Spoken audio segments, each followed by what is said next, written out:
Assalamualaikum warahmatullahi wabarakatuh. Waalaikumsalam warahmatullahi wabarakatuh. Selamat siang kepada Bapak Ibu Guru beserta Kepala Sekolah SD Negeri Tanjung 01. Yang pertama-tama yang terhormat Ibu Kepala Sekolah SD Negeri Tanjung 1 Ibu Sriware. Yang saya hormati Bapak Ibu Guru beserta staf SD Negeri Tanjung 01. Pertama-tama marilah kita panjatkan puji syukur kehadiran Allah Subhanahu wa Ta'ala karena berkat limpahan rahmat dan hidayahnya kita dapat berkumpul pada kesempatan kali ini dalam keadaan sehat tanpa suatu halangan apapun. Tak lupa marilah kita haturkan sholawat dan salam kepada junjungan kita Nabi Muhammad Sallallahu Alaihi Wasallam yang kita nanti-nantikan syafaatnya kelak di yaumul qiyamah. Amin Allahumma.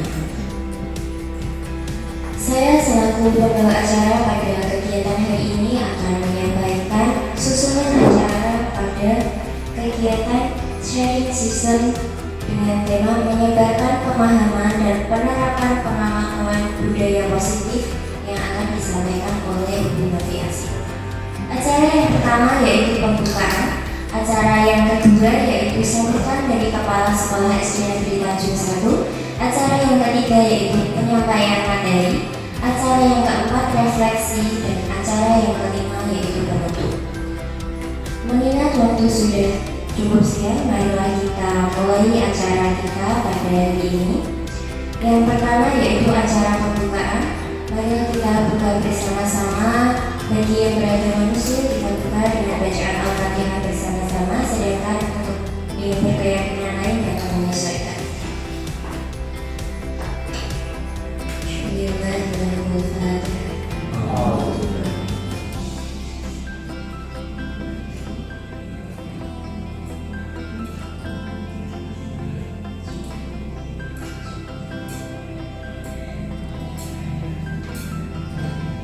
Terima kasih Bapak Ibu.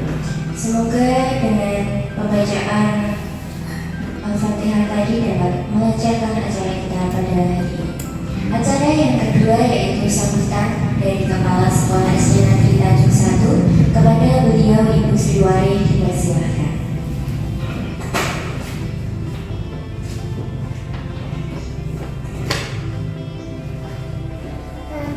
Assalamualaikum warahmatullahi wabarakatuh. Waalaikumsalam warahmatullahi wabarakatuh.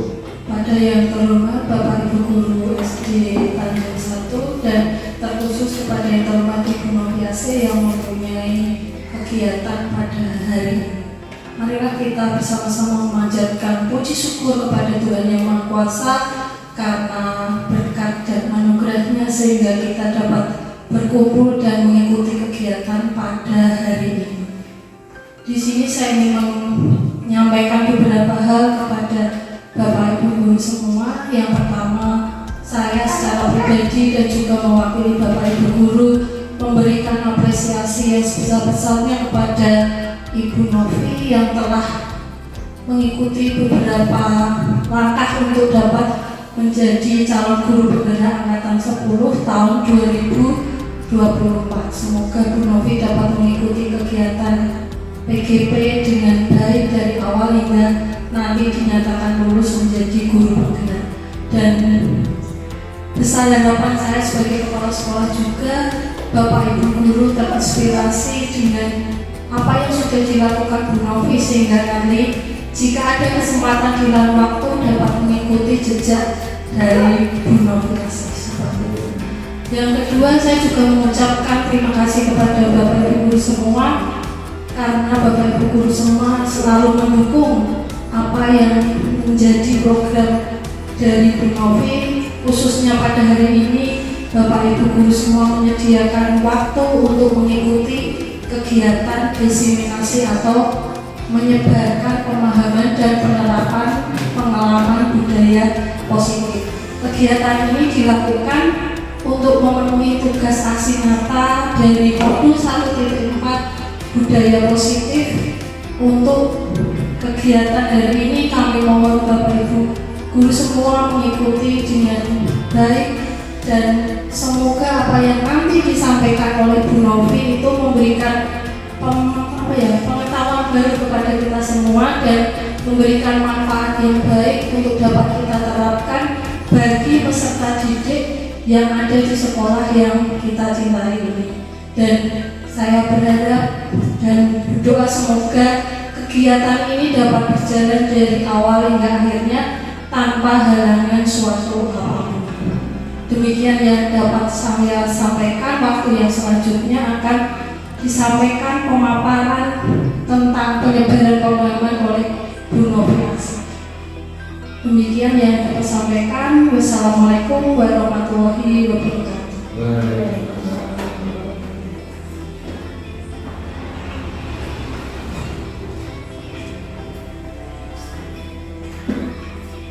Terima kasih kepada Bu Yore atas sambutan yang telah diberikan.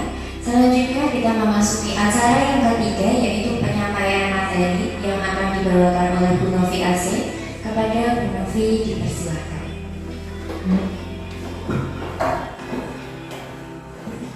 Assalamualaikum warahmatullahi wabarakatuh. Waalaikumsalam warahmatullahi wabarakatuh.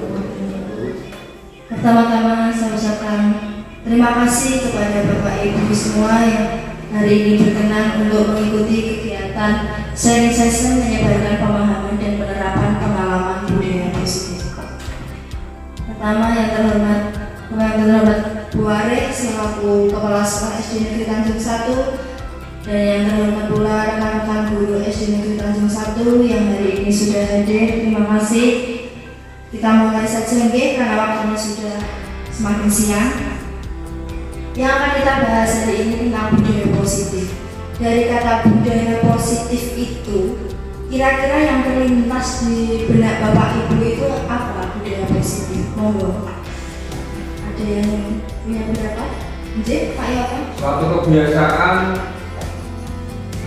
Budaya adalah suatu kebiasaan. Positif adalah yang orientasinya kepada kebaikan. Jadi kebiasaan ke arah kebaikan. Kebiasaan kebaikan yang nantinya akan ditindaklanjuti dalam kehidupan sehari-hari. Terima kasih.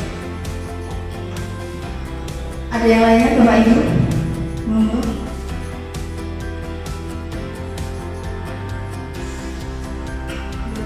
Monggo.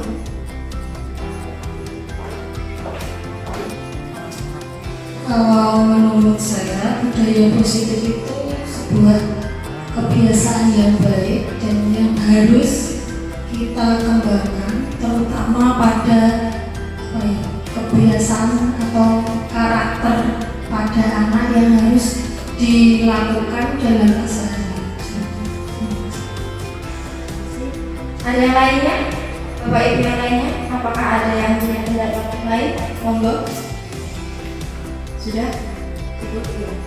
Itu tadi budaya positif menurut Bapak Ibu yang lain. Bapak Ibu tadi yang mengutarakan maksud atau pengertian dari budaya positif, ya seperti itu. Nah, hari ini yang kita akan bahas yaitu kita akan mengetahui lebih dalam apa sih itu budaya positif, bagaimana penerapan budaya positif itu di sekolah nanti. Nah, setelah kita nanti sudah mempelajari budaya positif, diharapkan kita bisa belajar bersama, berkolaborasi, saling mendukung demi mewujudkan budaya positif di sekolah kita tercinta ini, agar sekolah kita menjadi sekolah yang unggul dalam prestasi, unggul dalam budi pekerti, dan terutama pada karakter siswa itu tersendiri. Sebelumnya, mari kita berefleksi. Selama ini kita sebagai pendidik, sebagai guru, kita sudah melakukan tugas sebagai guru itu mendidik. Kira-kira mendidik itu apa? Arti mendidik itu apa sih menurut kita sebagai pendidik? Monggo.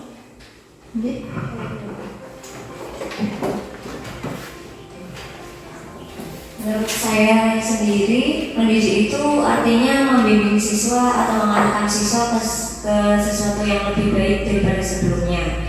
Kemudian karena kita direfleksikan dari belajar itu kan sesuatu yang belum tahu menjadi tahu. Mungkin dengan cara itu makanya disebut mendidik itu membimbing siswa. Begitu mungkin menurut saya.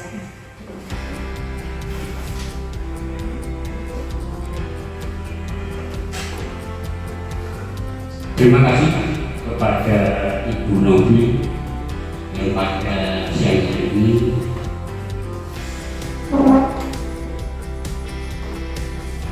Pada ada pertanyaan mendidik, menurut pendapat saya bahwa mendidik adalah mengarahkan atau membimbing anak didik atau mungkin murid agar anak didik atau murid mengalami perubahan yang baik. Artinya dari hal yang tidak baik menjadi baik atau membimbing siswa. Terima kasih Bu Ati dan Pak Iqbal tadi sudah mengutarakan apa itu pemakaian mendidik. Menurut filosofi dan pemikiran Ki Hajar Dewantara tentang pendidikan, mendidik itu adalah menuntun. Jadi mendidik itu bukan hanya mengajarkan, bukan hanya mengajarkan memberikan materi saja kepada murid, tapi juga menuntun. Menuntun anak itu berdasarkan kodratnya. Jadi setiap anak itu memiliki kodratnya masing-masing, kodrat alam dan kodrat zamannya. Dan bagaimana kita mendidik anak itu menuntun anak sesuai kodrat alam dan kodrat zaman sampai anak itu bisa mencapai prestasi, mencapai potensi sesuai kemampuannya. Dan tidak lupa juga dalam menuntun itu tadi dengan menjadikan kegiatan mendidik menuntun itu menjadi sebuah kegiatan yang membuat siswa nyaman dan bahagia, senang untuk mengikutinya. Lalu guru itu ibarat seorang petani. Pada filosofi pemikiran Ki Hajar Dewantara, guru itu adalah seorang petani, di mana sekolah itu ladangnya dan murid itu adalah bibitnya. Kita sebagai petani bagaimana menuntun bibit itu untuk menjadi tumbuh menjadi sebuah tanaman yang unggul. Nah, itu adalah tugas petani. Kita guru itu sebagai seorang petani. Lalu juga pada filosofi pemikiran Ki Hajar Dewantara itu ada konsep menghamba pada murid. Menghamba pada murid di sini artinya yaitu semua pembelajaran yang kita lakukan itu berpusat pada siswa. Jadi mendidik itu adalah menuntun sesuai kodrat alam dan kodrat zamannya. Lalu guru itu ibarat seorang petani yang menumbuhkan atau menuntun bibit itu untuk tumbuh menjadi tanaman yang unggul dan menggunakan konsep menghamba pada murid. Semua dilakukan berpusat pada siswa. Nah, tadi itu filosofi pemahaman Ki Hajar Dewantara. Nah, dalam budaya positif itu ada konsep-konsep inti dalam budaya positif. Di sini ada 8 konsep inti yang akan kita pelajari yang hari ini. Yang pertama yaitu perubahan paradigma belajar. Bagaimana perubahan paradigma belajar lama dan paradigma belajar baru. Lalu disiplin positif, nilai-nilai kebajikan, kebutuhan dasar manusia, motivasi perilaku manusia, keyakinan kelas, posisi kontrol guru, dan yang terakhir segitiga restitusi. 8 konsep inti budaya positif ini akan kita pelajari hari ini.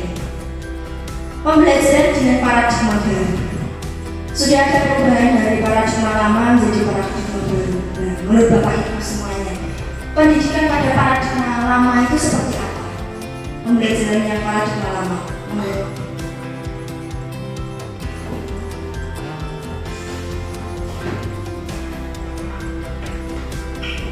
Baik, terima kasih Bu Nurwi. Di sini saya akan coba menjawab bagaimana paradigma lama. Ya, dimana paradigma lama itu mencakup guru sebagai sumber informasi, sehingga murid atau peserta didik hanya berpusat pada guru. Terus yang kedua, guru hanya menggunakan metode ceramah. Tetapi sekarang guru menjadi seorang fasilitator. Terus yang ketiga, murid hanya menuruti apa kata guru, sehingga semua peserta didik berpusat pada pendidik atau guru. Mungkin itu yang bisa saya sampaikan. Terima kasih, Bu Nurwi. Terima kasih Bu Ii. Itu tadi paradigma lama menurut Bu Ii. Ya, benar sekali bahwa paradigma lama itu pembelajaran itu dilaksanakan semua itu berdasarnya pada guru. Guru itu yang memberikan tuntunan kepada guru. Murid itu menuruti apa yang diberitakan guru. Guru menuruti A, ya muridnya melakukan A, seperti itu. Tetapi pada pembelajaran dengan paradigma baru, pembelajaran itu merupakan pembelajaran yang dirancang berdasarkan prinsip pembelajaran berdiferensiasi, sehingga para peserta didik belajar sesuai kebutuhannya berdasarkan tahap perkembangan sesuai teori psikologi modern untuk mewujudkan profil pelajar Pancasila. Seperti yang saya katakan tadi, bahwa menuntun murid itu sesuai dengan kodrat alam dan kodrat zamannya, sesuai kebutuhannya, agar dapat mencapai potensi sesuai kemampuannya masing-masing. Nah, di sini sesuai, yaitu sehingga para peserta didik belajar sesuai kebutuhan berdasarkan tahap perkembangan. Jadi karena kebutuhan setiap siswa itu berbeda-beda berdasarkan tahap perkembangannya untuk mewujudkan profil pelajar Pancasila. Kita sebelumnya sudah mengetahui profil pelajar Pancasila. Ada berapa Bapak Ibu profil pelajar Pancasila? Ya, ada berapa? Ada 6. Ada beriman bertakwa kepada Tuhan Yang Maha Esa dan berakhlak mulia, berkebinekaan global, bergotong royong, kreatif, bernalar kritis, dan mandiri.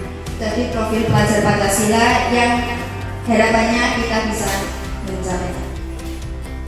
Dalam menciptakan budaya positif di sekolah yang berpihak pada murid dan agar sesuai dengan filosofi pemikiran Ki Hajar Dewantara, tentunya hal ini diawali dengan merubah cara pandang kita akan murid itu sendiri. Kita harus merubah dari diri kita sendiri, bagaimana kita memandang atau cara pandang kita terhadap murid kita. Salah satunya dengan penerapan disiplin, karena budaya positif itu nantinya bisa membudaya, bisa menjadi budaya positif itu dengan adanya disiplin. Disiplin erat kaitannya dengan teori kontrol yang digunakan guru ketika menghadapi murid. Jadi disiplin positif itu nanti akan terwujud dapat diterapkan dengan baik ketika guru itu menghadapi murid dikaitkannya dengan teori kontrol. Nah, teori kontrol itu bagaimana? Nah, selama ini kita sebagai guru itu miskonsepsi tentang teori kontrol itu sendiri. Ilusi guru mengontrol murid. Jadi guru yang mengontrol murid. Murid tidak punya hak untuk mengontrol dirinya sendiri. Ilusi bahwa kritik dan membuat rasa bersalah mampu menguatkan karakter. Ketika siswa itu melakukan kesalahan atau melanggar peraturan, dengan mengkritik atau membuat siswa itu merasa bersalah, kita beranggapan itu mampu menguatkan karakter siswa. Ternyata itu tidak dapat terwujud dengan baik nantinya. Ilusi bahwa semua penguatan positif, efektif, dan bermanfaat. Penguatan positif itu tidak selalu itu akan berdampak baik juga. Tidak begitu efektif dan bermanfaat. Ilusi bahwa orang dewasa berhak memaksa. Anak itu tidak selalu harus kita paksa. Mereka punya pilihan-pilihan mereka sendiri. Nah, ini mengubah paradigma stimulus respon ke pendekatan teori kontrol agar terbentuk teori kontrol yang sukses, yang berhasil. Stimulus responnya, realitas kebutuhan kita itu sama, ternyata itu tidak benar. Realitas kebutuhan kita itu berbeda, karena setiap orang itu berbeda-beda. Semua orang melihat hal yang sama, ternyata itu juga kurang tepat. Setiap orang memiliki gambaran yang berbeda. Sudut pandang orang itu berbeda-beda. Kita mencoba mengubah orang agar berpandangan sama dengan kita, ternyata itu juga kurang tepat. Bukannya mengubah orang itu agar sama dengan cara pandang kita, tetapi kita berusaha memahami pandangan orang lain tentang dunia. Perilaku buruk dilihat sebagai suatu kesalahan.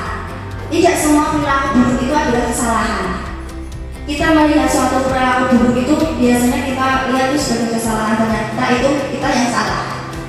semua perilaku itu memiliki tujuan, memiliki alasannya. Oh, anak itu datang terlambat, itu sudah salah karena melanggar aturan, sudah melanggar keyakinan kelas. Tapi itu bukan suatu kesalahan, ada alasan di balik itu semua. Mungkin tadi di rumah dia membantu orang tuanya terlebih dahulu sebelum berangkat sekolah, jadi ada tujuannya, ada alasannya.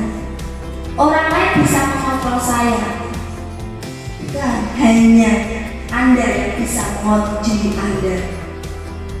Saya bisa mengontrol orang lain, teori kontrolnya Anda tidak bisa mengontrol orang lain karena orang lain punya hak untuk mengontrol dirinya sendiri. Pemaksaan ada pada saat bujukan gagal. Biasanya kalau kita membujuk gagal, akhirnya kita paksa. Tapi ternyata menurut teori kontrol, kolaborasi dan konsensus menciptakan pilihan-pilihan baru. Dari bujukan yang gagal itu tadi bukannya dipaksa, tetapi kita memberikan pilihan-pilihan baru. Stimulus respon yang terakhir, model berpikir menang atau kalah, dan teori kontrolnya model berpikir menang-menang. Nah, pada penerapan disiplin positif, kita juga harus tahu dulu apa sih itu disiplin sebelum kita menerapkannya. Dalam budaya kita, makna kata disiplin dimaknai menjadi sesuatu yang dilakukan seseorang pada orang lain untuk mendapatkan kepatuhan. Jadi agar orang itu patuh dengan kita. Kita cenderung menghubungkan kata disiplin dengan ketidaknyamanan. Tapi ternyata sebagai pendidik, tujuan kita adalah menciptakan anak-anak yang memiliki disiplin diri, sehingga mereka bisa berperilaku dengan mengacu pada nilai-nilai kebajikan universal dan memiliki motivasi intrinsik, bukan ekstrinsik. Jadi diharapkan dengan penerapan disiplin positif itu, motivasi anak itu bukan motivasi ekstrinsik, bukan motivasi dari luar, bukan motivasi karena takut dihukum, bukan motivasi karena takut dimarahi guru, tapi motivasi dari dirinya sendiri, motivasi intrinsik, yaitu dia memang punya keinginan sendiri untuk menaati peraturan tersebut. Disiplin positif merupakan salah satu cara penerapan disiplin yang bertujuan untuk menumbuhkan kesadaran serta memberdayakan anak untuk melakukan sesuatu tanpa sokongan, ancaman maupun hukuman. Nah, itu tadi disiplin positif itu diharapkan anak itu menaati peraturan, menaati kedisiplinan itu bukan karena takut dimarahi, takut dihukum, dia ingin mendapatkan imbalan, bukan, tapi karena dirinya sendiri. Nah, dalam penerapan disiplin positif itu kita juga harus memperhatikan yang namanya nilai-nilai kebajikan agar penerapan disiplin positif itu bisa terrealisasi dengan baik. Nah, nilai-nilai kebajikan yang disepakati bersama itu lepas dari suku bangsa, bahasa, agama maupun latar belakangnya.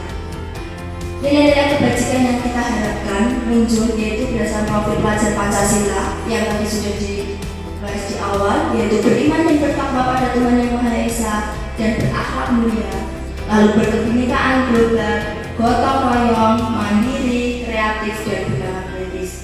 Selanjutnya, Ibu Primary Youth Program (PYP) yaitu toleransi, rasa hormat, integritas, mandiri, menghargai, antusias, empati, keingintahuan, kreativitas, kerjasama, percaya diri dan komitmen.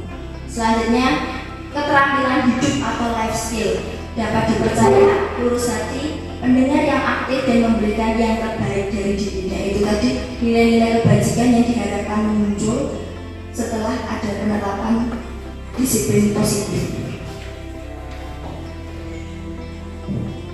Nah, dalam penerapan disiplin positif itu juga pasti ada anak-anak atau siswa yang akan melanggar peraturan, itu pasti ada. Nah, mereka itu melanggar peraturan, melakukan kesalahan pasti ada dasarnya, karena mereka biasanya ingin memenuhi kebutuhan dasar manusia. Setiap orang itu memiliki kebutuhan dasarnya masing-masing. Apa sih itu kebutuhan dasar manusia? Kebutuhan dasar manusia adalah segala sesuatu yang kita lakukan untuk mendapatkan apa yang kita inginkan. Seluruh tindakan yang kita lakukan memiliki tujuan tertentu dan semua usaha terbaik yang kita lakukan adalah dalam rangka agar kebutuhan dasar kita terpenuhi dengan baik. Setiap orang itu pastilah punya kebutuhan dasarnya masing-masing, dan kebutuhan dasar setiap orang itu berbeda-beda. Ada 5 hal yang termasuk kepada kebutuhan dasar manusia, yaitu yang pertama, bertahan hidup. Setiap orang itu pasti punya kebutuhan dasar untuk bertahan hidup. Dalam kita menghadapi murid, misal ini ada kasus, ada anak itu dia meminta atau merampas makanan milik temannya, bekal milik temannya. Jika kita tanya dan dia jawabannya, karena saya lapar, saya pagi belum sarapan, atau saya tidak bawa uang saku, saya lapar mau jajan tidak punya uang. Nah, dari pernyataan siswa tersebut berarti kita bisa mengetahui alasannya, yaitu ingin memenuhi kebutuhan dasarnya, yaitu bertahan hidup. Karena dia lapar, dia tidak punya uang saku untuk jajan, atau dia belum sarapan tadi, sehingga dia terpaksa untuk meminta bekal milik temannya. Berarti kebutuhan dasar yang ingin dipenuhi yaitu bertahan hidup. Lalu kebutuhan dasar berikutnya yaitu kasih sayang dan rasa diterima. Misal dari kasus yang tadi, anak yang tidak membawa bekal tadi merampas bekal milik temannya, dia berharap nanti temannya itu lapor kepada gurunya. Lalu dia berharap gurunya lapor kepada orang tuanya, bilang kepada orang tuanya bahwa anaknya di sekolah itu merampas bekal makanan milik temannya. Dia berharap seperti itu, berarti dia ingin diperhatikan. Kebutuhan dasar akan kasih sayang dan rasa diterima yang ingin dia penuhi. Lalu selanjutnya penguasaan. Kebutuhan dasar ketiga yaitu penguasaan, yaitu jika dari kasus tadi ketika ditanya dia itu merampas jajanan milik teman itu agar bisa diakui, bisa biar dia menjadi orang hebat. Nah, di situ berarti kebutuhan dasar akan penguasaan yang ingin dicapai. Lalu kesenangan, dia merampas bekalnya itu ketika ditanya kenapa alasannya kok kamu merampas bekal milik temanmu. Saya iseng bu, saya senang melakukannya. Saya iseng, saya senang dia menangis. Berarti di situ kebutuhan dasar akan kesenangan yang ingin dia capai. Dan yang terakhir kebebasan. Misalkan dia merampas bekal milik temannya, ketika ditanya, saya itu sudah bawa bekal sendiri, tapi saya tidak suka dengan bekalnya. Lalu dia mengambil bekal milik temannya. Berarti di situ kebutuhan dasar manusia akan kebebasan yang ingin dia penuhi. Ini kelima kebutuhan dasar manusia yang setiap orang itu pasti memiliki kebutuhan dasar ini. Dan pada siswa kita juga ada kebutuhan dasar itu, sehingga ketika kita menghadapi siswa yang bermasalah atau melakukan kesalahan, coba kita cari tahu alasannya itu apa. Kita analisis di antara kelima kebutuhan dasar itu mana yang sebenarnya ingin dipenuhi. Nah, dalam melakukan disiplin positif, dalam penerapan disiplin positif pasti adalah ada motivasi dalam diri untuk melakukan disiplin positif itu tadi. Motivasi merupakan dorongan yang timbul pada diri seseorang secara sadar atau tidak sadar untuk melakukan suatu tindakan dengan tujuan tertentu. Seperti yang tadi di awal saya sudah katakan, kita harapkan dalam penerapan disiplin positif siswa itu melakukannya, menjalankannya itu bukan karena motivasi ekstrinsik tapi motivasi intrinsik. Nah, di sini motivasi perilaku manusia itu ada tiga. Yang pertama, menghindari ketidaknyamanan atau hukuman. Murid melakukan disiplin diri karena ia takut dihukum. Ini merupakan motivasi eksternal atau ekstrinsik. Motivasi dari luar dirinya karena dia takut dihukum. Lalu mendapatkan imbalan atau penghargaan dari orang lain. Nah, ini juga motivasi ekstrinsik. Murid melakukan disiplin karena ia ingin mendapatkan imbalan. Biasanya ingin mendapatkan ujian dari gurunya atau mendapatkan imbalan yang lainnya, seperti itu. Yang terakhir, menghargai nilai-nilai kebajikan diri sendiri. Murid melakukan disiplin karena sadar akan nilai kebajikan dirinya. Nah, inilah motivasi intrinsik, motivasi dari diri sendiri, yaitu karena sadar akan nilai kebajikan dirinya sendiri. Nah, pada motivasi pelaku manusia yang kita harapkan adalah motivasi internal atau intrinsik dari dirinya sendiri. Dengan motivasi internal, dengan adanya motivasi internal, itu kita dapat menghindari yang namanya hukuman dan pemberian penghargaan secara berlebihan. Motivasi internal tadi bisa diwujudkan dengan menghindari hukuman dan pemberian penghargaan secara berlebihan agar meminimalisir motivasi eksternal dalam diri murid. Mungkin dengan pemberian penghargaan, imbalan, pujian yang berlebih, itu nanti akan memunculkan motivasi ekstrinsik yang berlebih, sehingga kita harus menguranginya agar motivasi intrinsik itu bisa lebih unggul, lebih jadi mereka melakukan disiplin itu karena motivasi dari dirinya sendiri untuk menjadi orang yang mereka inginkan dan menghargai diri sendiri dengan nilai-nilai yang mereka percayai. Nah, dalam disiplin positif tadi kita sudah membahas ada hukuman, penghargaan. Nah, pada masa disiplin dengan identitas gagal itu yaitu dengan hukuman dan penghargaan. Kenapa disebut identitas gagal? Karena itu tadi penerapannya itu nanti motivasinya itu lebih ke eksternal, ekstrinsik. Kalau hukuman itu bersifat satu arah, karena pasti gurunya yang memberikan hukuman. Kalau masalah maka memberikan hukuman seperti itu, berupa hukuman fisik atau psikis, menyakitkan. Kalau hukumannya itu berupa fisik berarti menyakiti fisik. Kalau hukumannya berupa kata-kata atau ucapan itu nanti akan menyakiti psikisnya. Murid akan merasa takut. Wah, aku harus seperti ini biar aku tidak dihukum. Nah, berarti kan dia ada rasa takut di situ. Tidak nyaman. Dia akan menjalankan itu kan pada paksaan. Tidak nyaman. Memaksa. Hukuman itu akan nantinya akan menimbulkan rasa paksaan, rendah diri, dan membenci. Nanti akan sesuai itu akan muncul rasa benci bisa saja. Dan penghargaan di sini itu bisa merusak hubungan atau iri, hubungan pertemanan. Nanti ada temannya yang iri dengan teman yang lainnya. Mematikan kreativitas siswa, menghukum dengan sistem ranking. Ranking itu kan sebuah penghargaan, tapi ternyata itu juga tidak begitu efektif untuk penerapan disiplin positif. Merampas hak untuk menghargai dirinya. Itu identitas gagal. Selanjutnya ini konsep disiplin dengan identitas sukses, yaitu ada konsekuensi dan restitusi. Hukuman dan penghargaan itu bisa kita ganti dengan konsekuensi dan restitusi. Apa itu konsekuensi? Pada konsekuensi itu penguatannya jangka pendek, perlu monitoring berkelanjutan. Jadi kita harus mengawasi, memantau. Stimulus, respon, ada stimulus, ada responnya. Murid menghormati peraturan. Dengan kita memberikan konsekuensi, murid kita akan menghormati peraturan yang ada.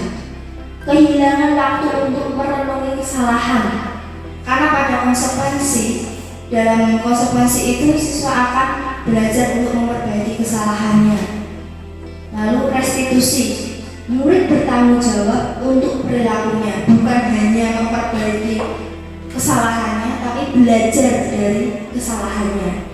Fokus pada pemecahan masalah jangka panjang, yaitu tadi memperbaiki kesalahan dan belajar dari kesalahannya.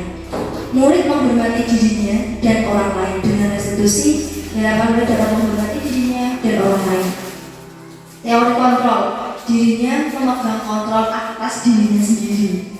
Dan yang terakhir, murid bersemangat memperbaiki kesalahan. Dengan restitusi, murid akan lebih bersemangat dalam memperbaiki kesalahannya.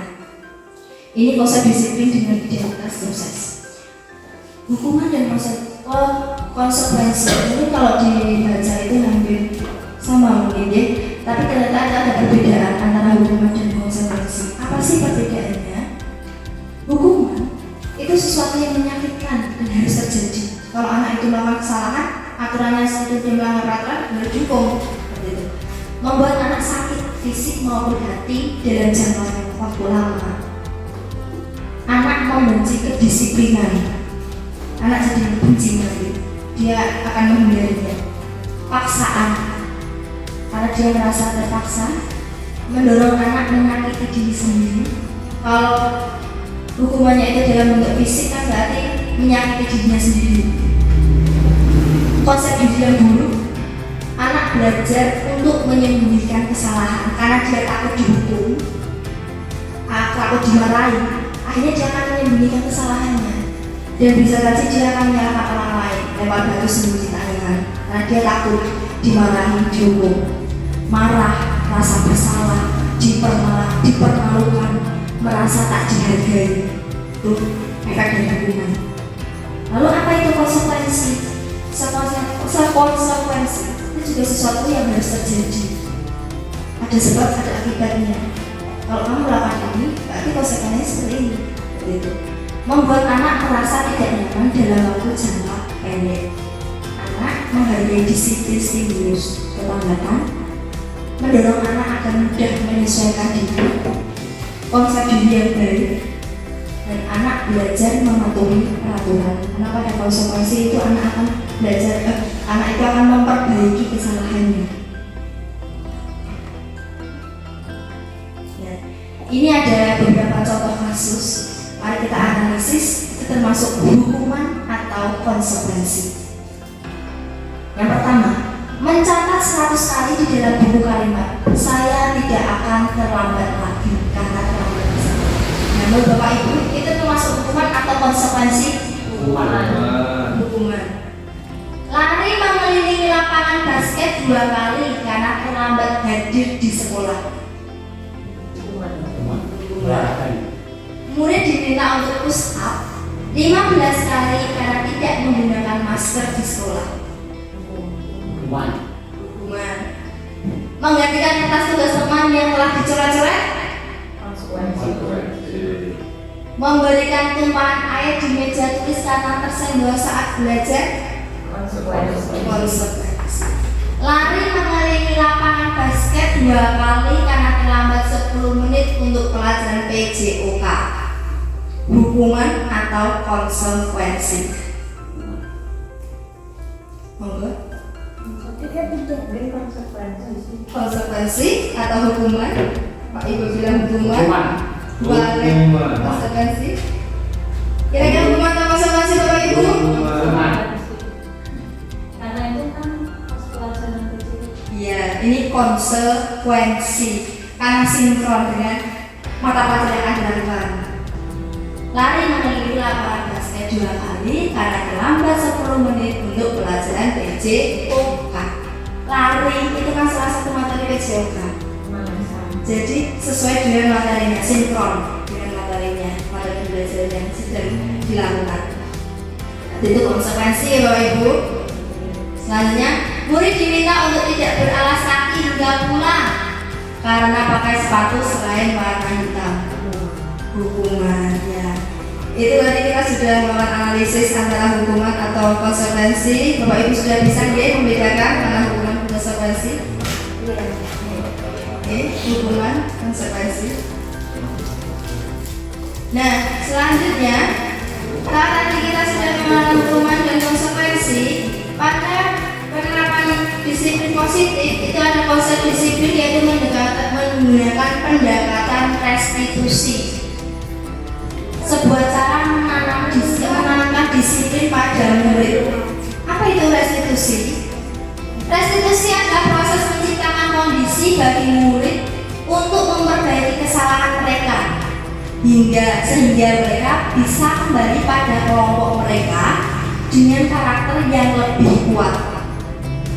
Ciri-ciri restitusi itu bagaimana? Kalau tadi kita sudah mengenal ciri-ciri hukuman dan konsekuensi, ini ciri-ciri restitusi. Restitusi itu bukan menebus kesalahan, namun belajar dari kesalahan. Jadi bukan hanya memperbaiki kesalahan, tetapi juga belajar dari kesalahannya. Memperbaiki hubungan, tawaran bukan paksaan. Kalau hukuman itu kan paksaan, mau tidak mau kita harus melakukan karena terpaksa melakukan. Tetapi pada restitusi itu kita memberikan pilihan-pilihan, memberikan tawaran, menuntun untuk melihat ke dalam diri, mencari kebutuhan dasar yang mendasari tindakan, fokus pada karakter bukan tindakannya. Kita fokuskan pada karakter siswa.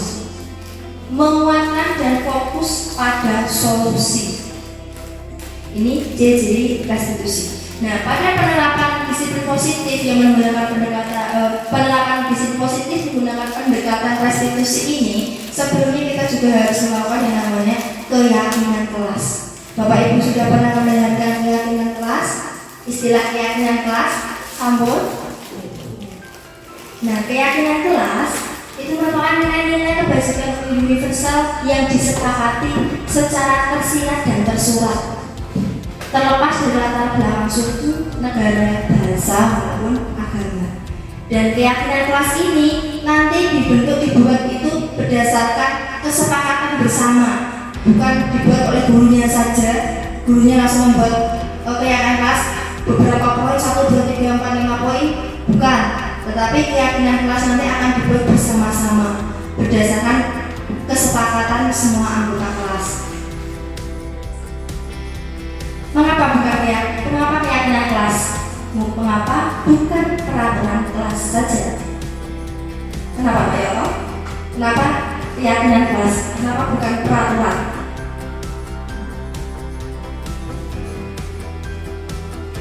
Mengapa keyakinan kelas? Karena kalau keyakinan kelas itu berdasarkan kesepakatan bersama, berdasarkan keyakinan bersama-sama. Sedangkan peraturan itu tadi kan lebih bersifat memaksa, dan nanti siswa itu terpaksa melakukan itu karena sudah ada. Misalkan guru yang membuat itu berarti bukan keyakinan kelas, tapi peraturan kelas yang sudah dibuat oleh guru. Beda dengan keyakinan kelas, karena kalau keyakinan kelas nanti dibuat bersama-sama. Nah, bagaimana pembentukan keyakinan kelas? Yang pertama, lebih abstrak dari peraturan. Sedikit saja akan mudah diingat. Jadi dalam pembentukan keyakinan kelas tidak usah banyak-banyak poinnya, cukup beberapa saja. Yang penting keyakinan kelas itu tadi adalah bentuk kesepakatan bersama dan mudah diingat, berupa pernyataan universal. Jadi berlaku untuk semua, bukan hanya berlaku untuk perempuan saja, laki-laki saja, tidak, tapi berlaku untuk semua. Dibuat dalam bentuk positif. Dibuat dalam bentuk positif di sini menggunakan kalimat-kalimat positif, dengan diharapkan dengan kalimat positif itu nanti siswa akan lebih mudah mengingatnya. Sesuai kondisi kelas. Keyakinan kelas juga dibuat sesuai kondisi kelas. Setiap kelas itu pasti keyakinan kelasnya berbeda-beda karena kondisi kelasnya berbeda pula. Keyakinan kelas di kelas 1 akan berbeda dengan keyakinan kelas di kelas 5 karena kondisi kelasnya sudah berbeda. Semua warga kelas dilibatkan. Jadi dalam pembuatan penyusunan keyakinan kelas, semua anggota atau warga kelas dilibatkan. Lalu ditinjau kembali dari waktu ke waktu. Bisa saja keyakinan kelas itu berusaha berubah dari waktu ke waktu. Jadi harus ditinjau kembali dari waktu ke waktu. Berikutnya langkah-langkah pembentukannya. Yang pertama, menggali peraturan dari siswa. Karena dibuat bersama-sama, dibuat sesuai kesepakatan bersama-sama, keyakinan kelas ini dibuat dengan menggali keyakinannya itu dari siswa. Bisa melakukan dialog dengan siswa, keyakinan kelas apa yang ingin diciptakan. Mengubah kalimat negatif menjadi kalimat positif, menentukan nilai-nilai universal dari peraturan yang telah dibuat, mengisi tabel T dan tabel Y, tampak seperti dan tidak tampak seperti pada tabel T serta berkata, bersikap dan berperilaku pada tabel Y. Selanjutnya, menentukan tugas guru dan tugas siswa. Menanyakan pembelajaran dari siswa dan langkah-langkah yang lainnya. Yang terakhir itu menentukan tugas guru dan tugas siswa. Nah, ini ada contoh kasus murid tidak mengerjakan PR. Nah, ada hukuman, konsekuensi, dan restitusi. Kalau hukuman, pasti guru berikan hukuman. Guru menghukum murid untuk berdiri di depan kelas selama pembelajaran berlangsung. Itu hukuman. Guru marah sehingga murid takut. Lalu konsekuensinya, guru memberikan konsekuensi untuk mengerjakan PR-nya saat istirahat. Karena dia tidak mengerjakan PR, berarti konsekuensinya dia tidak istirahat. Istirahatnya digunakan untuk mengerjakan PR. Guru tegas dan siswa menghormati peraturan. Kalau restitusi, guru menanyakan keyakinan kelas atau keyakinan dirinya dan membantu murid menyelesaikan salahnya. Jadi nanti itu selain nanti siswa itu juga mengerjakan PR, tapi dia juga belajar dari kesalahannya ke depannya, agar dia tidak lupa mengerjakan PR, dia harus seperti apa, seperti itu. Guru terbuka dan murid menghormati dirinya dan orang lain. Ini analisis kasus pada murid tidak mengerjakan PR berdasarkan hukuman, konsekuensi, dan restitusi. Lalu dalam pelaksanaan disiplin positif, budaya positif itu tadi tadi kan menggunakan pendekatan restitusi. Nah, pada pendekatan restitusi itu kita sebagai guru itu memiliki posisi kontrol dalam pelaksanaan restitusi. Ada 5 posisi kontrol restitusi pada guru. Yang pertama, penghukum. Kita itu memiliki posisi kontrol sebagai penghukum, yaitu memberikan hukuman kepada siswa yang melakukan kesalahan. Selanjutnya, pembuat rasa bersalah.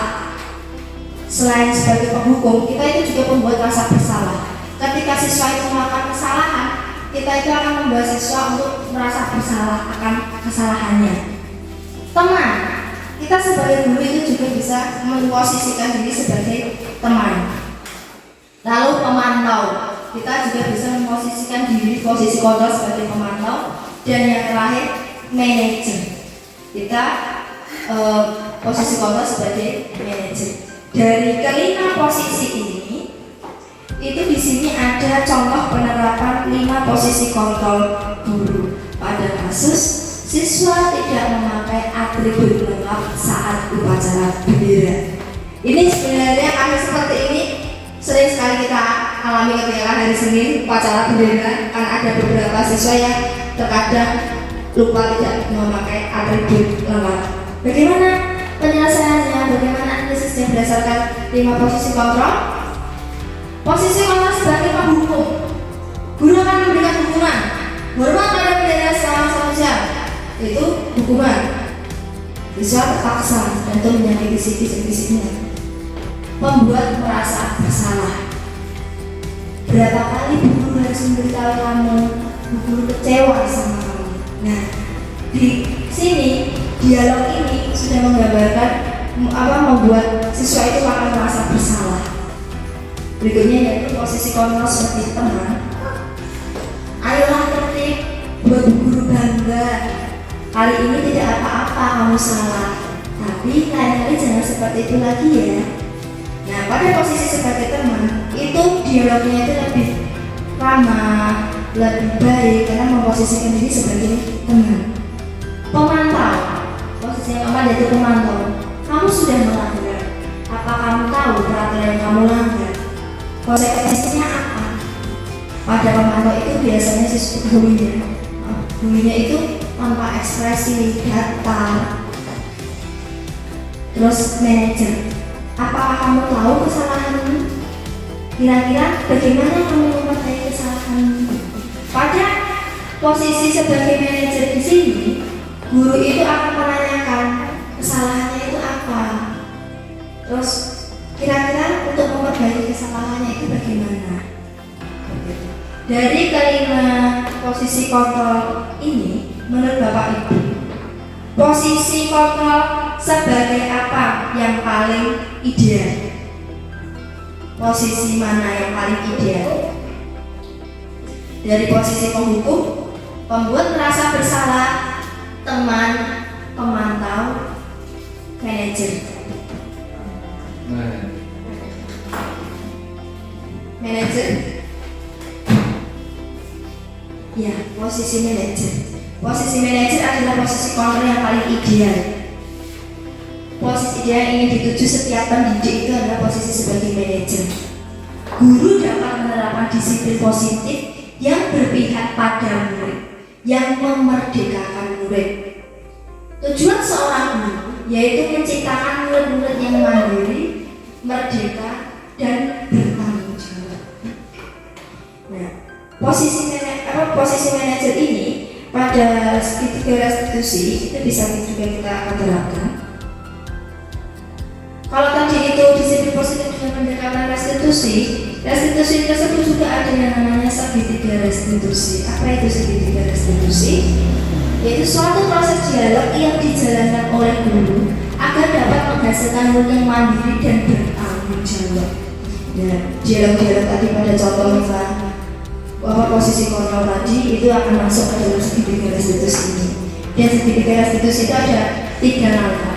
Yang pertama, menstabilkan identitas. Yang kedua, validasi tindakan yang salah. Dan yang terakhir, menanyakan keyakinan. Langkah pertama, menstabilkan identitas. Menstabilkan identitas ini bertujuan untuk mengubah identitas anak dari orang yang gagal karena melakukan kesalahan menjadi orang yang sukses. Dan biasanya dialog-dialog yang diucapkan atau dikatakan itu berbuat salah itu wajar. Tidak ada manusia yang sempurna.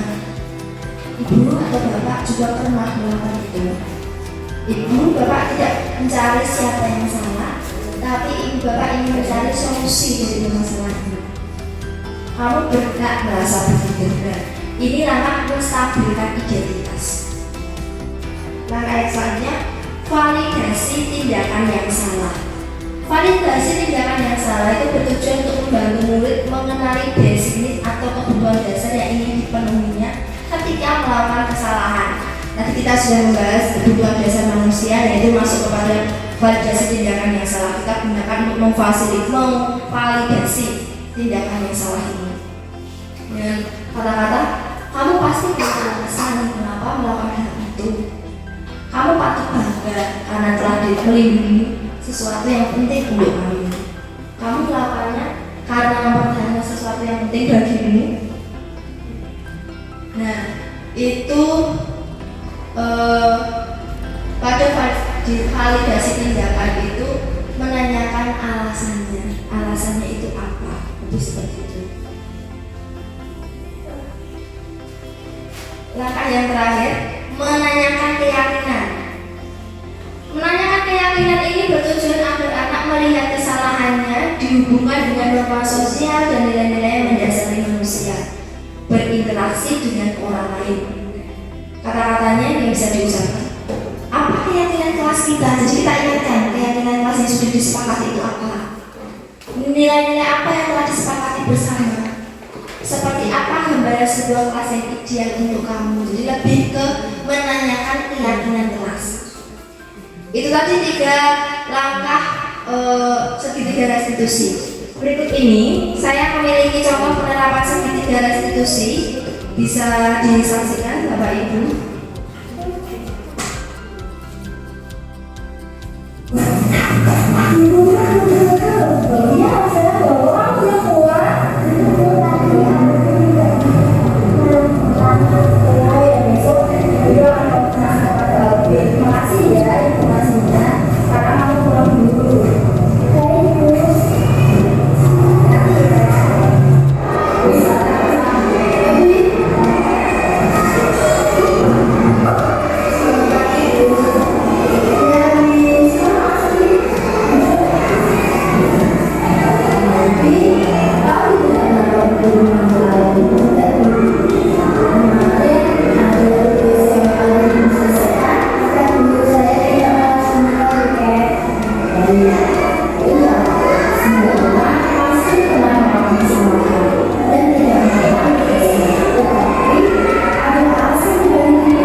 sekolah.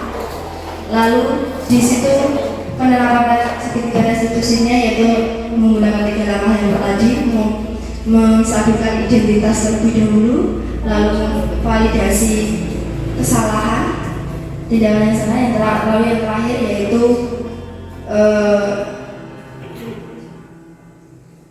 menanyakan keyakinan, mengingatkan kembali keyakinan kelasnya karena sudah dibuat keyakinan kelas sebelumnya. Itu tadi contoh penerapannya. Dalam penerapan disiplin positif, hendaknya guru memiliki standar kepribadian, profesional, dan sosial yang baik, di mana guru mampu berefleksi pada posisi kontrolnya. Saat ini, bagaimana perjalanan dirinya sebagai seorang among, karena guru itu adalah seorang among, yaitu posisi sebagai manajer yang menuntun murid-murid menjadi insan yang mandiri, merdeka, dan bertanggung jawab. Nah, Bapak Ibu semuanya, berikut ini saya memiliki contoh kasus. Ada sebuah contoh kasus di sini. Guru matematika dan wali kelas 8, Ibu Santi sakit sehingga tidak dapat masuk dan mengajar. Akhirnya dijadikan guru pengganti Ibu Eni. Ibu Eni baru 2 tahun menjadi guru SMP. Beberapa murid perempuan, Vivi dan Natali, mengetahui hal ini dan mulai menggunakan kesempatan dan bersikap seenaknya, tertawa dan tidak mengindahkan kehadiran Ibu Eni. Ibu Eni mencoba menyapa Vivi dan Natali dengan ramah sambil mengingatkan mereka untuk tetap fokus pada pengerjaan tugas. Ayolah, tugasnya dikerjakan. Nanti ibu ditunggu bapak kepala sekolah. Kalau kalian tidak kerjakan tugas, tolong berhenti ibu ya. Namun Vivi dan Natali malah jadi tertawa. Ah, ibu, santai saja bu. Mereka tetap tidak mengerjakan tugas dan mengobrol. Keesokan harinya, Ibu Santi memanggil Vivi dan Natali serta menanyakan tentang laporan Ibu Eni. Ibu Santi menanyakan apakah mereka bersedia memperbaiki permasalahan yang ada. Vivi dan Natali sempat ragu-ragu dan membela diri, namun pada akhirnya mengatakan akan meminta maaf. Ibu Santi menanggapi bahwa tindakan itu boleh saja dilakukan bila mereka sungguh-sungguh ingin minta maaf. Namun Ibu Santi menanyakan kembali apa yang mereka bisa lakukan untuk menggantikan rasa tidak dihormati Ibu Santi. Baik Vivi maupun Natali mengaku bahwa perilaku mereka tidak sesuai dengan keyakinan kelas. Ibu Santi melanjutkan kembali apa yang akan mereka lakukan untuk memperbaiki masalah. Apakah ada gagasan? Setelah berpikir sejenak, Natali dan Vivi mengusulkan bagaimana kalau mereka mengadakan sebuah diskusi kelompok dengan teman-teman sekelasnya. Tema yang mereka pilih adalah penerapan keyakinan kelas, terutama tentang sikap saling menghormati dan bagaimana penerapannya di kehidupan sehari-hari di sekolah. Usulan kedua adalah mengirim email kepada Ibu Eni tentang gagasan mereka tersebut. Mereka pun memberitahu Ibu Eni bahwa mereka telah memberitahu kepada kepala sekolah Pak Hasan. Bila lain waktu ada ketiadaan guru, maka mereka akan mengusulkan Ibu Eni sebagai guru pengganti. Nah, dari contoh kasus tersebut, mari kita analisis bersama-sama. Saya akan membagikan sebuah lembar. Di sini sudah juga ada kasusnya tadi tercantum di sini dan ada 4 pertanyaan di sini. Mohon Bapak Ibu nanti analisis dan nanti kita bahas bersama-sama.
Sudah Bapak Ibu? Ya. Sampun? Dari hasil analisis pertanyaan tadi, monggo siapa yang mau maju ke depan untuk membacakan analisis pertanyaan pertama? Dalam kasus di atas, langkah-langkah restitusi apa saja yang sudah dilaksanakan Ibu Santi? Monggo. Siapa yang maju ke depan untuk pertanyaan pertama? Kak Ibu, monggo. Monggo maju ke depan.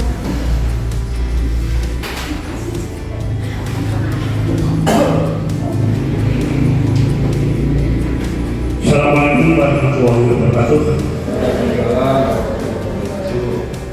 Terima kasih kepada Ibu Novi yang telah memberikan beberapa kasus dan setelah memberikan beberapa Ibu Novi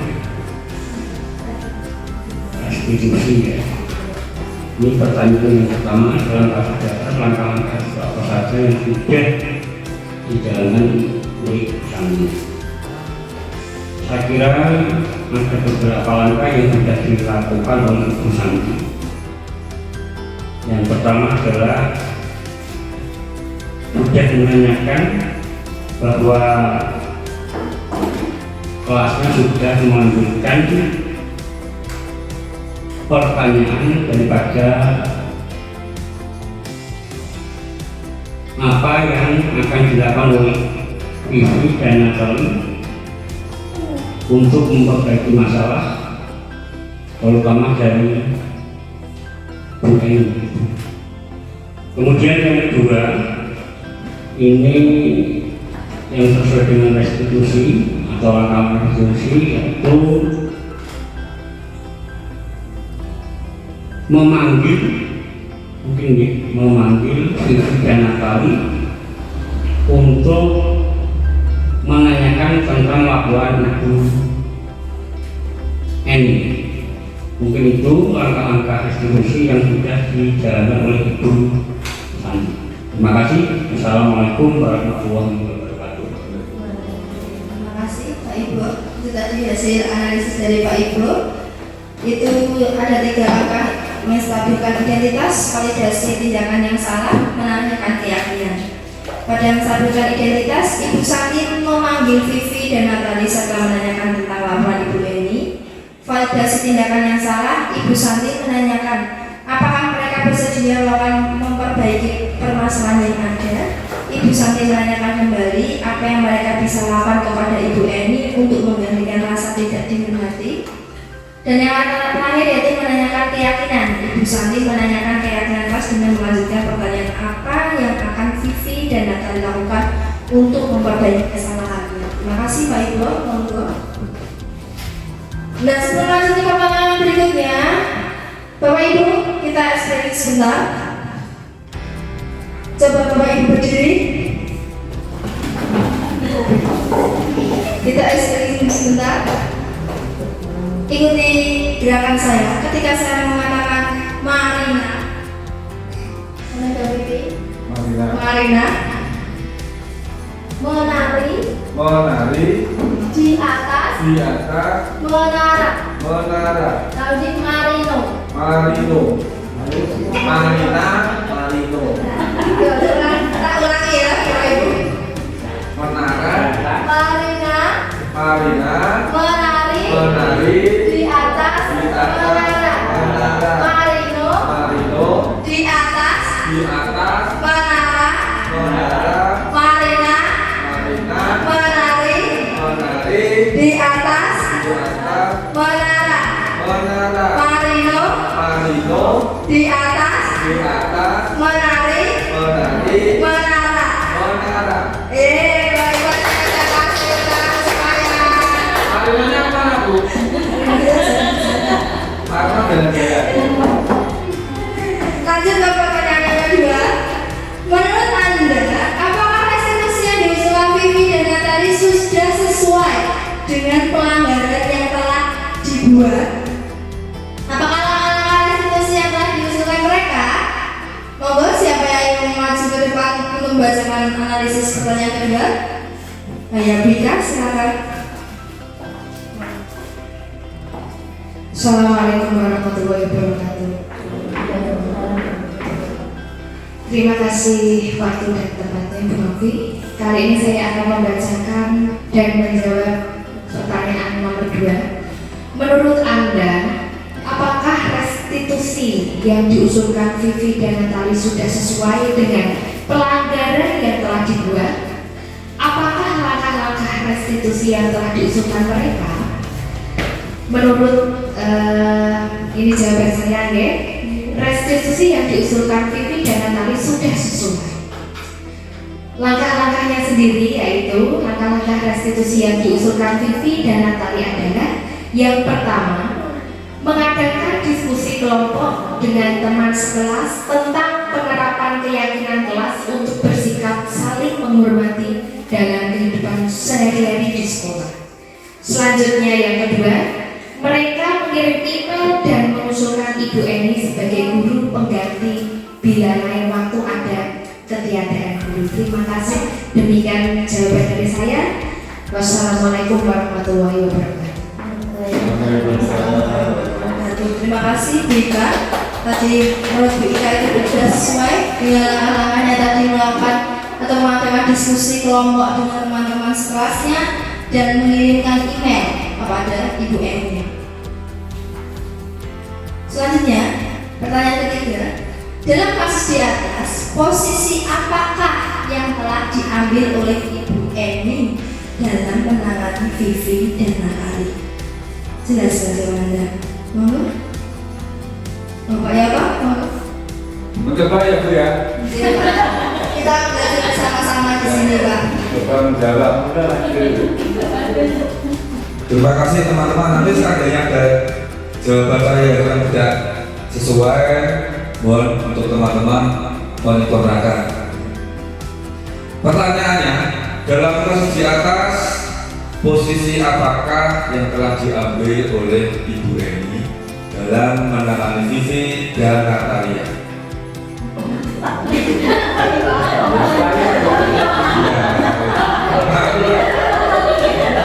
Karena sudah kejadian. Ini menurut pendapat saya,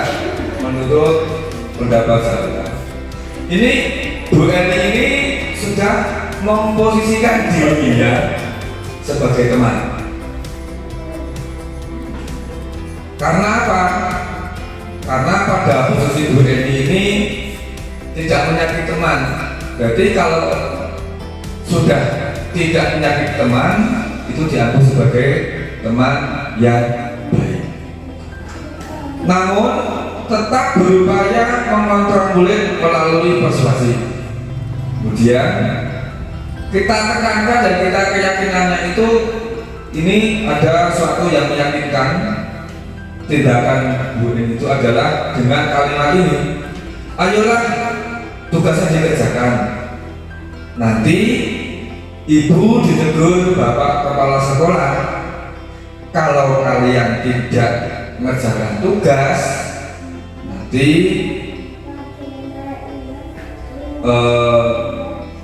tolong bantu ibu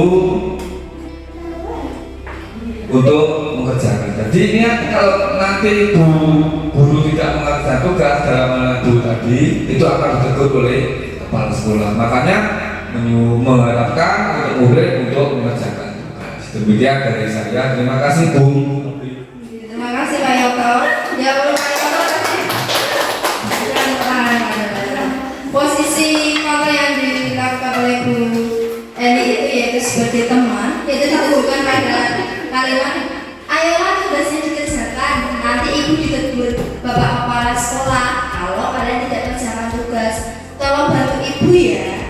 Dari dialog itu sudah memperlihatkan bahwa Bu Eni itu sebagai teman. Pertanyaan terakhir yang keempat, jika Anda adalah Pak Hasan sebagai kepala sekolah, Pak Hasan, bagaimana Anda menyikapi langkah yang ditempuh Ibu Santi? Monggo, siapa lagi mau menjawab pertanyaan keempat? Tadi yang menjawab. Ya, kamu aja. Udah ngantuk. Terima kasih Bu Novi atas waktu yang diberikan ke saya dari hasil refleksi pertanyaan restitusi nomor 4 ya Bu. Oke. Jika Anda adalah Pak Hasan, bagaimana Anda menyikapi langkah yang ditempuh Ibu Santi? Nah, Pak Hasan di sini sebagai kepala sekolah, saya calon ya Bu. Iya. Jika saya menjadi Pak Hasan selaku kepala sekolah, yang dilakukan oleh Ibu Santi itu adalah benar. Nah, karena apa? Karena langkah yang diambil Ibu Santi sudah sesuai dengan segitiga restitusi, di mana yaitu yang pertama menstabilkan identitas, yang kedua memvalidasi tindakan yang salah, dan yang ketiga menanyakan keyakinan. Begitu Bu jawaban dari saya. Jika kurang nanti mohon untuk dijelaskan. Terima kasih Bu Novi. Terima kasih Bu Ii yang sudah menjawab untuk pertanyaan keempat. Bagaimana Anda menyikapi langkah yang ditempuh Ibu Santi jika menjadi Pak Hasan menjadi kepala sekolah? Tadi Bu Ii bilang itu sudah sesuai, sudah tepat, karena Bu Santi sudah menjalankan 3 langkah segitiga restitusi, yaitu menstabilkan identitas, memvalidasi tindakan yang salah, dan menanyakan keyakinan. Nah, Bapak Ibu, ini sharing session kita hari ini. Sharing session kita hari ini sudah sampai di penghujung. Kita tadi sudah belajar mengenai budaya positif, apa itu budaya positif, lalu ada disiplin positif, dan ada konsep-konsep inti pada budaya positif yang sudah kita pelajari dan diakhiri dengan segitiga restitusi. Semoga apa yang kita pelajari hari ini nanti bisa kita terapkan agar sekolah kita menjadi sekolah yang terbaik. Amin. Sebelumnya, ini saya akan membagikan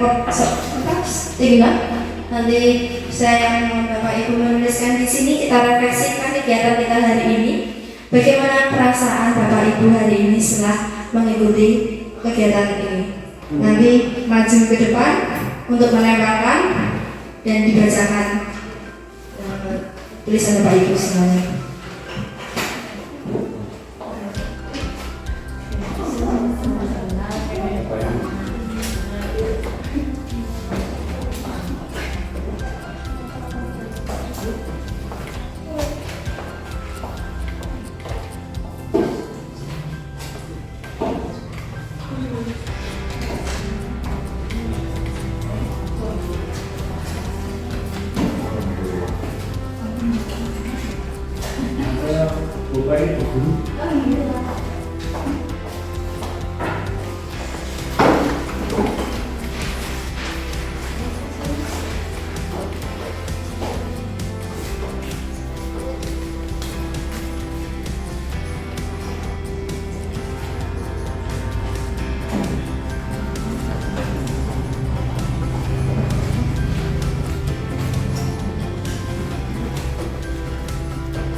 Monggo yang sudah selesai bisa maju ke depan untuk membacakan dan menempel.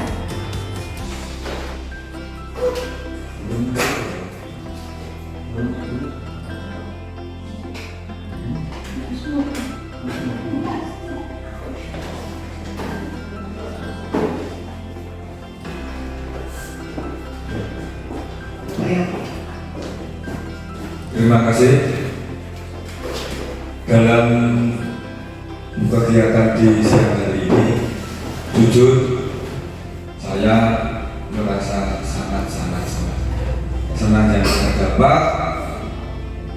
Yang pertama adalah penambahan informasi baru, sehingga saya memperoleh pengalaman yang baru, keilmuan yang baru, terutama di sisi sebagai posisi seorang guru dan sebagai orang tua. Karena apa?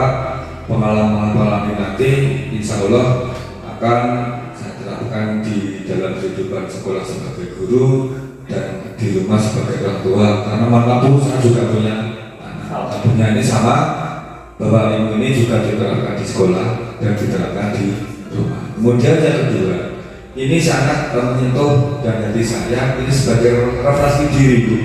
Ternyata selama yang saya lakukan, yang sudah selama saya itu menjadi seorang tenaga pendidik yang kurang lebih 20 tahun saya sekarang, itu ternyata ada kekurangan-kekurangan, dan kekurangan-kekurangan itu waktu itu saya belum bahwa itu bukan suatu kesalahan atau kekurangan, tapi ternyata setelah mendapat suatu sosialisasi atau edukasi tentang bagaimana materi hari ini, ternyata apa yang saya lakukan kemarin itu ada satu dua yang merasa itu adalah suatu kekurangan. Saya sebagai guru PJ mungkin tadi ada tentang perlakuan seorang guru yang diberikan kepada anak ketika anak melakukan suatu kesalahan. Itu saja mungkin persepsi saya itu adalah suatu kesalahan, sama dengan ada yang itu dengan mendapatkan satu kesalahan. Ternyata itu adalah satu konsekuensi. Artinya apa? Bahwa suatu kegiatan punishment yang diberikan kepada siswa masih dalam umur pelajaran itu ternyata itu bukan suatu hukuman. Itu poin yang dapat saya terima. Dan itu alhamdulillah jujur ini menambah suatu referensi bagi saya, menambah suatu bekal bagi saya untuk perbaikan ke depan, dan tentunya adalah untuk kebaikan dan kita di hari. Saya kira itu yang dapat saya sampaikan, dan sekali lagi sangat-sangat senang sekali dan menambah wawasan bagi saya untuk menuju ke depan yang lebih baik lagi dari yang sekarang. Terima kasih. Ditembak Pak ya Pak? Halo? Tidak dibawa pulang. Oh, ini. Itu ditembak. Makasih Pak. Ya selanjutnya, kamu ngapain? Pak guru-guru senior terlebih dahulu dari sini. Buat produk kali Pak.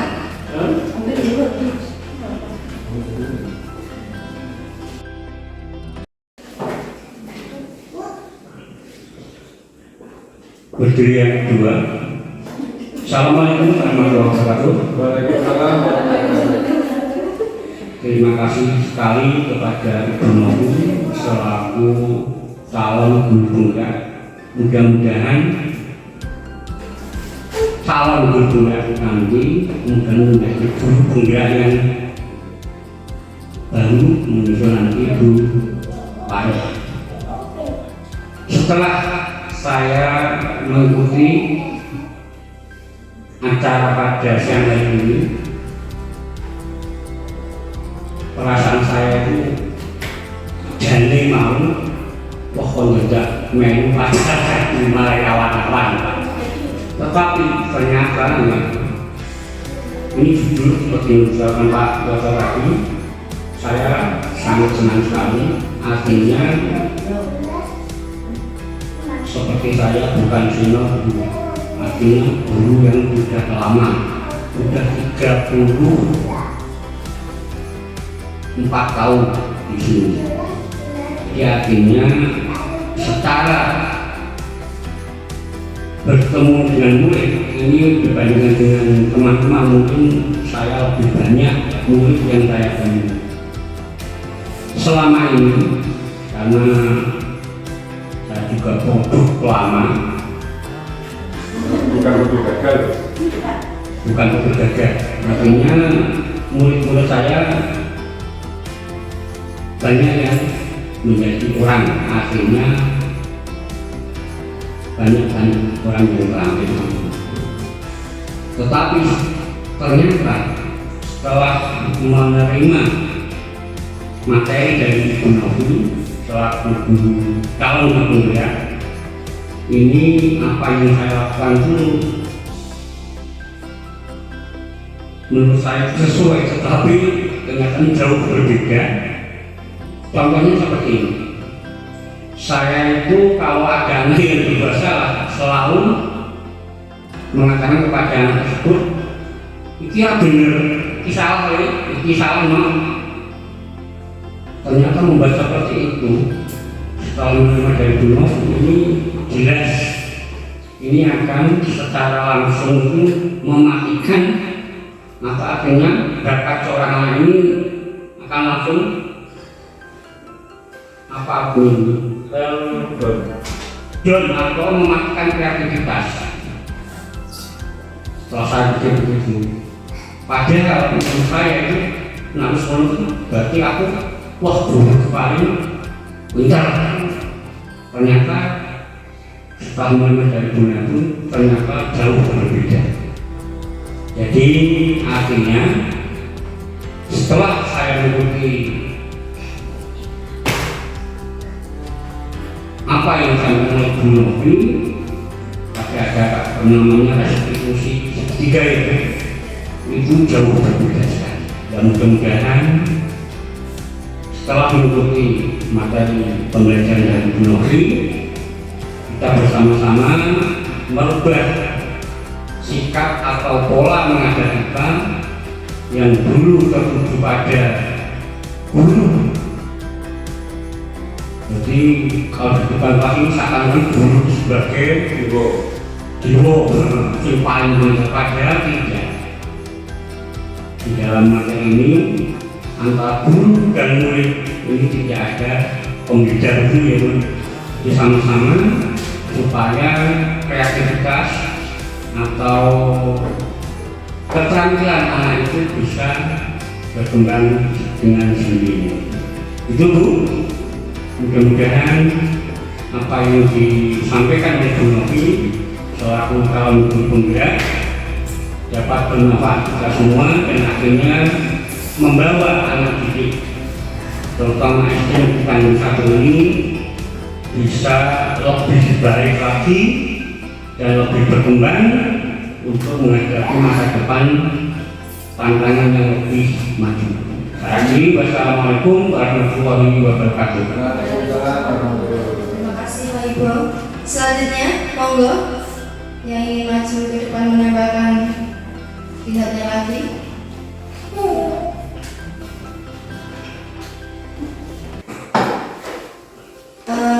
Diwakili dua orang ini karena waktu sudah menginjak siang dan kita akan melakukan kegiatannya lanjutnya. Oh ya, ditempelkan semua saja tanpa dibaca dan kita semua maju ke depan.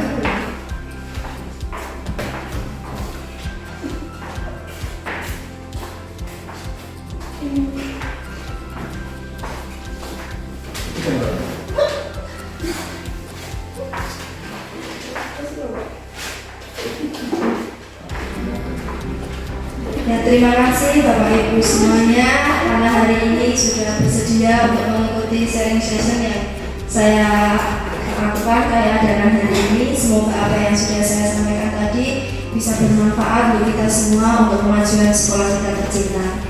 Terima kasih. Waktu saya kembalikan kepada Bu Acara.